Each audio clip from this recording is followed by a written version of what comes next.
So welcome to the Global Discussion, discussions with creatives, leaders, and thinkers. Today, I'm joined by Danielle Desir Corbett.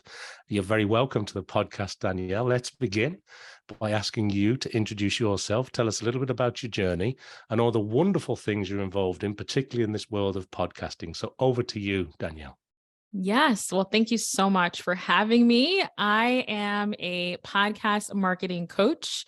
I'm really excited about helping folks grow their shows. Podcast discoverability is very hard. If you think about how you discovered your favorite show, it's a little hairy. For me, it's either through other podcasts or friends and family who referred them to me. So I'm really interested in finding creative ways for us to grow and make a full-time income. So taking a step back, I was able to quit my corporate job in 2021 as a result of the success of my podcast, primarily monetizing through sponsorships. I have a travel and personal finance podcast called The Thought Card, and that ties in my love for travel, my love for financial independence, and really building the life that we truly want. So that's what we cover on the show. Other fun facts about me. My past life, I was a grants administrator. So I was helping faculty and staff find grant funding, which there's tons of grant funding for creators, which I didn't know before. But it's just interesting how all of my passions collide and I was able to make a full-time income with all these bits and pieces. So yes. But you've obviously found the magic formula, Danielle, that's elusive to lots of podcasters, which is making money and getting discovered. So let's take the second one first, that getting discovered, because the more you get into podcasting, the more you realize that there's a lot of podcasts out there. There is this big problem with pod fade. And then there's everybody looking for an audience or looking to get their message out there. So what are some of the common mistakes that people make? Is there any secret sauce to actually getting your podcast found? And is that a common thing that people come to you with to try and help them build out their podcast listenership? Yes, that is a very common question and request and pain point, especially for podcasters who have been doing this for a while. You are trying to find the purpose for why to continue your show. If it's not bringing you any income, if it's growing steadily or just stagnant, you're finding the motivation to continuously produce it. It could be tough. It could be really, really tough. So I always say that figuring out a way to grow your show can be just a confidence boost for you and can be a boost to say, I'm going to keep going, even if I don't make any money from it. But of course, you do want to make money from it if you can, because there's just a lot of costs related to podcasting. So our microphone, our hosting platforms, the software we use, there's just a lot of sunken cost or hidden costs that go with podcasting. So at least trying to cover our costs is important. I think for a lot of what I focus in on is off social media. I think the go-to for a lot of newbie podcasters is promoting on social. And I feel that social does have its place, especially when you're first getting started.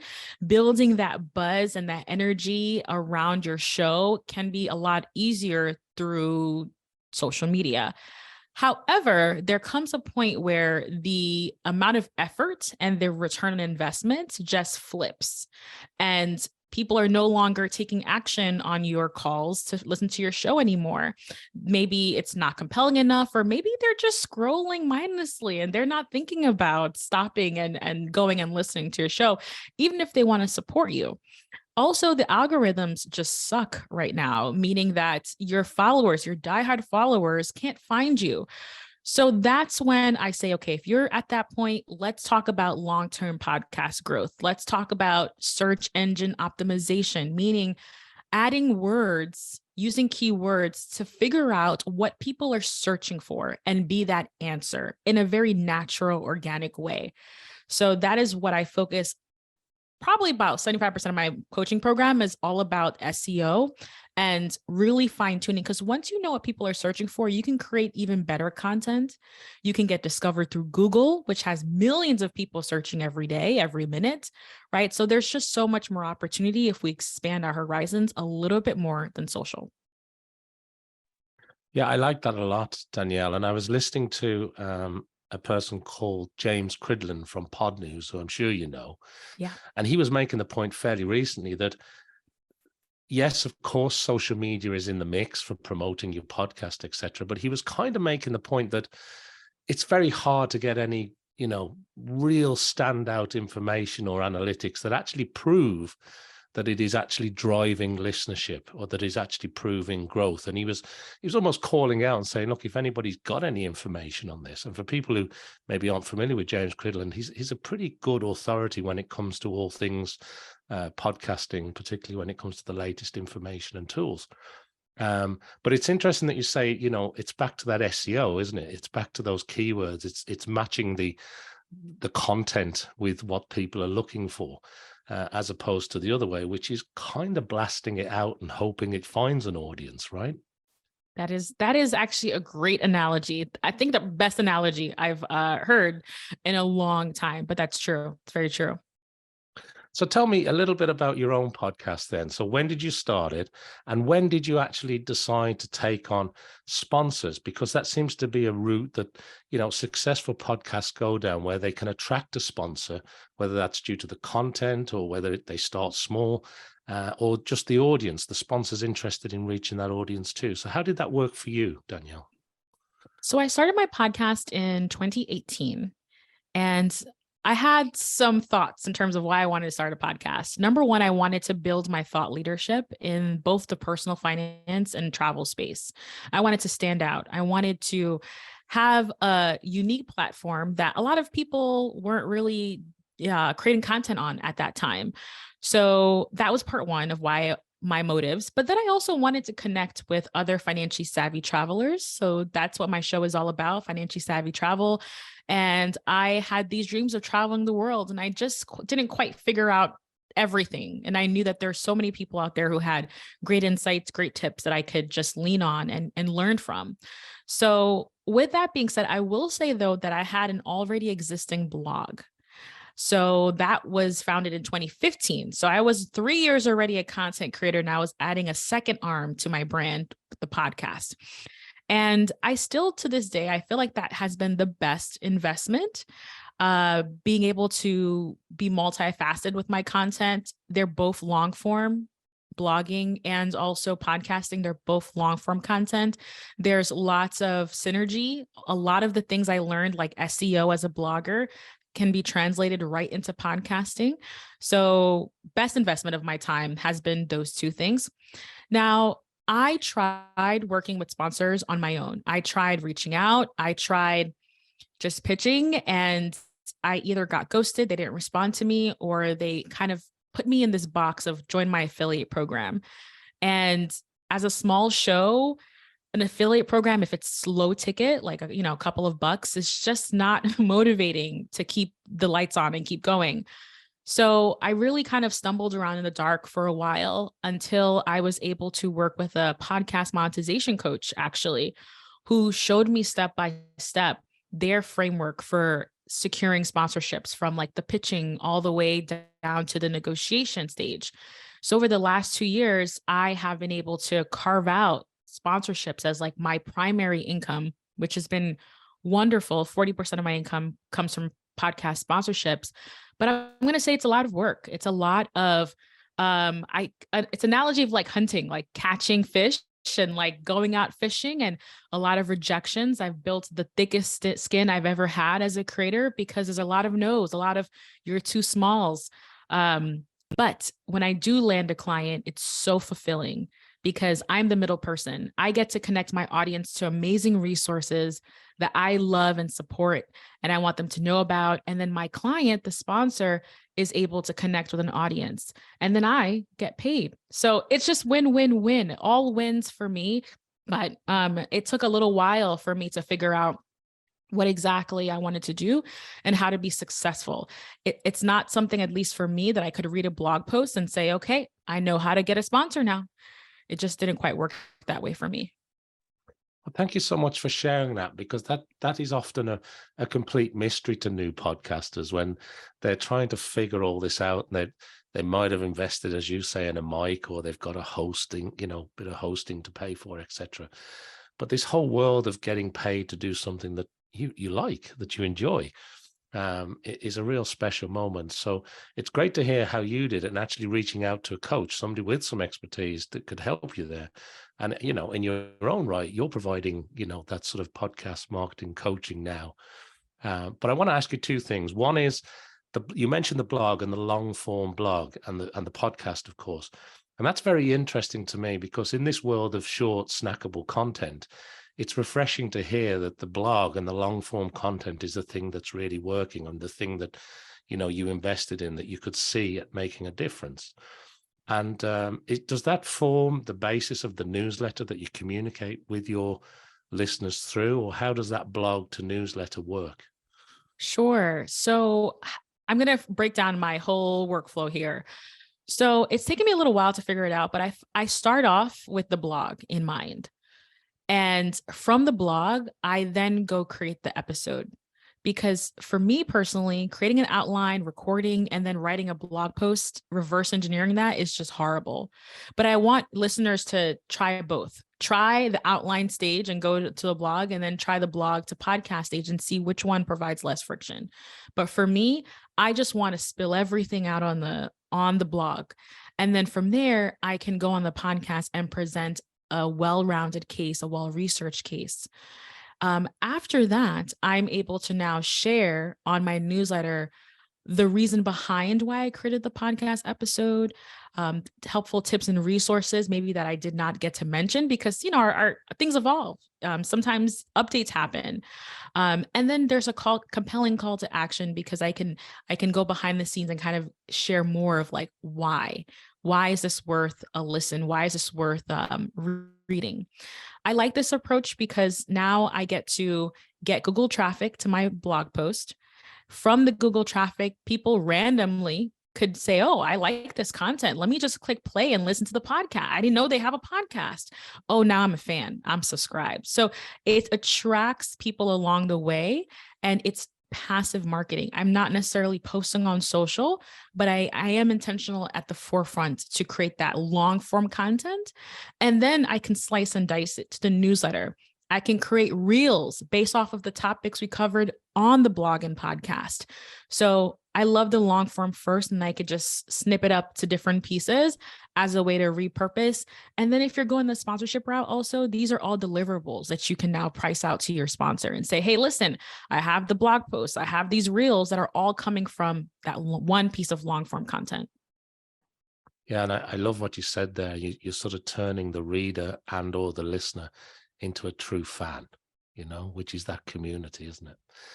The other thing I want to ask you as well, Danielle, is you're heavily involved in, obviously, the travel. You've got the travel book, that's for sure, but also this this area of finance and being able to, you know, develop your own personal finance. So where do those two really important things in your life, where did they come from? Why are you attracted to that world of sort of developing your own stability and growth in personal finance? And where did the travel bug come from? Yes. So travel bug came from going to Haiti every summer growing up. That's where my family's from. And I would visit my grandparents every summer from like 3 to 15. But after a while, I'm like, I want to go other places, but I could not afford it. I was a broke college student, as many of us are, and finances became a real reality that I could not afford certain things. And that's where my personal finance interests came into play, because I'm like, how can I afford to travel while paying off student loan debt? How can I travel while working on paying for like buying a house? So there were all of these obstacles in my way. And instead of getting defeated, I said, okay, thinking cap on, let's be creative and let's document this along the way.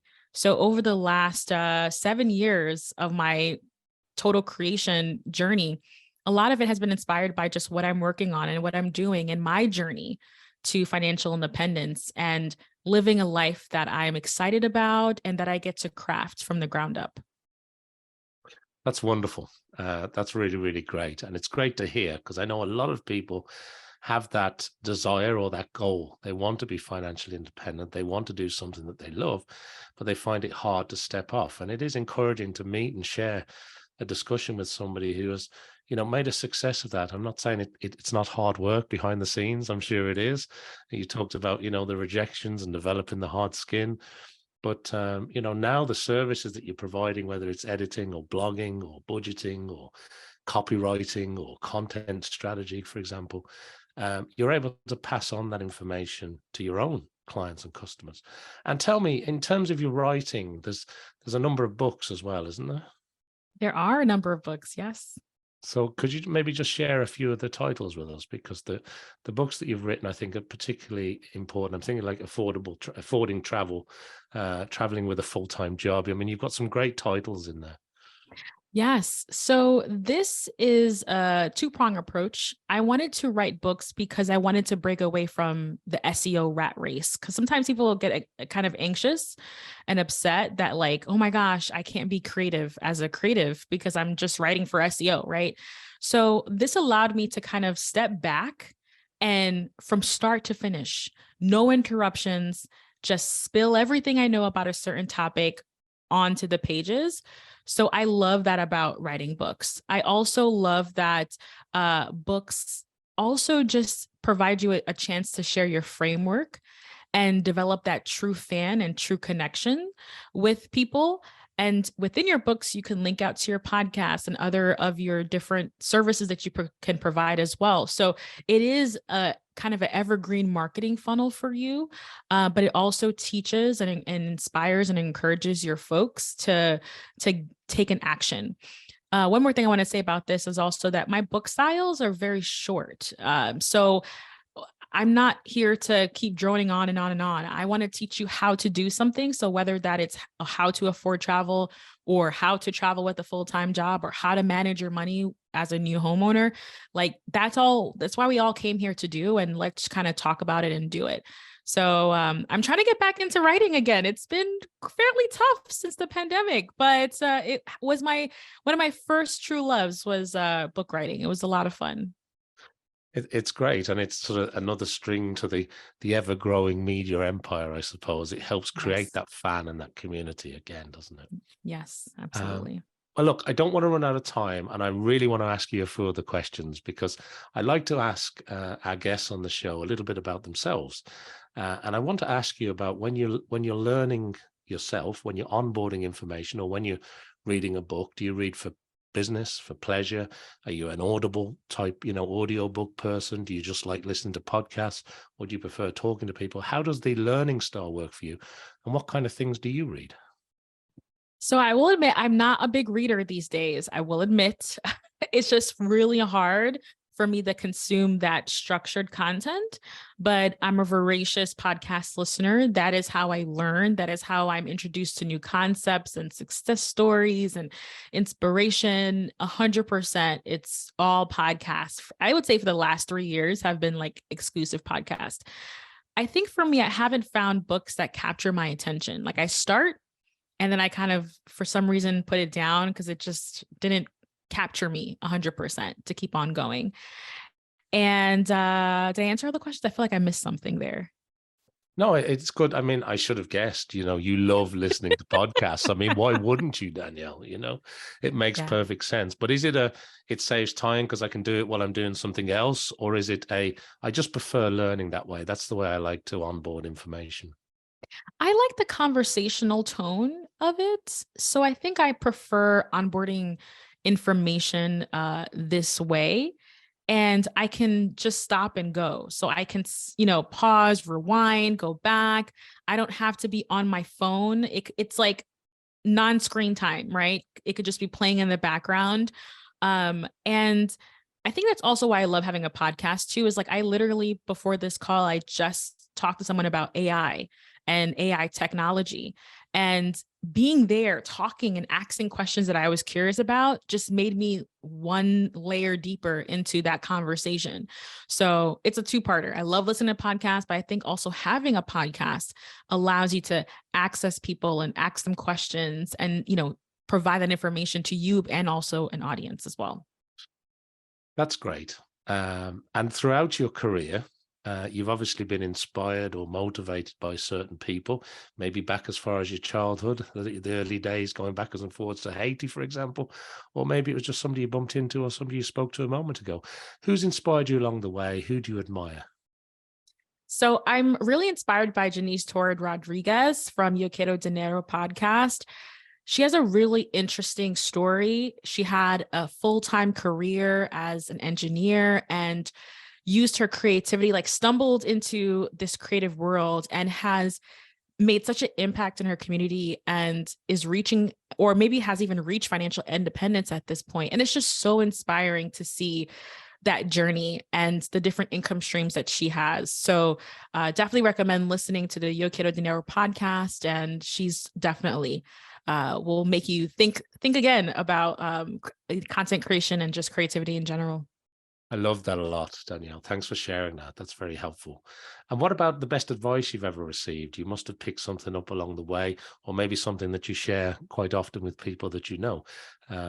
What springs to mind when I ask you about your best advice? Yes, it's going to go back to my mom. She says, closed mouths do not get fed, meaning that axing and see what will happen as a result. I feel like I have a 12-month-old now, and he's not afraid to stumble and to fall and pick back up again. And he laughs. And I feel like along the way as adults, we just fear rejection, right? We have this thin skin. And I'm learning more and more the importance of just asking. And then whatever the response is, I can take it and run with it and go from there. But if you don't open your mouth and you don't say something, then you don't know what is on the other side of that. It's important. That's good advice from Mom. We'll take that. Good mom, right? Yes. Absolutely. Absolutely. And listen, before I do run out of time, there's one more thing I want to ask you, Danielle.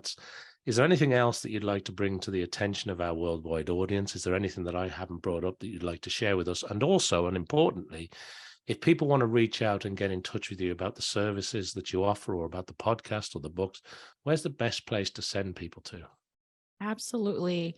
I think my lasting piece of advice is to explore possibilities and to see what comes as a result of that.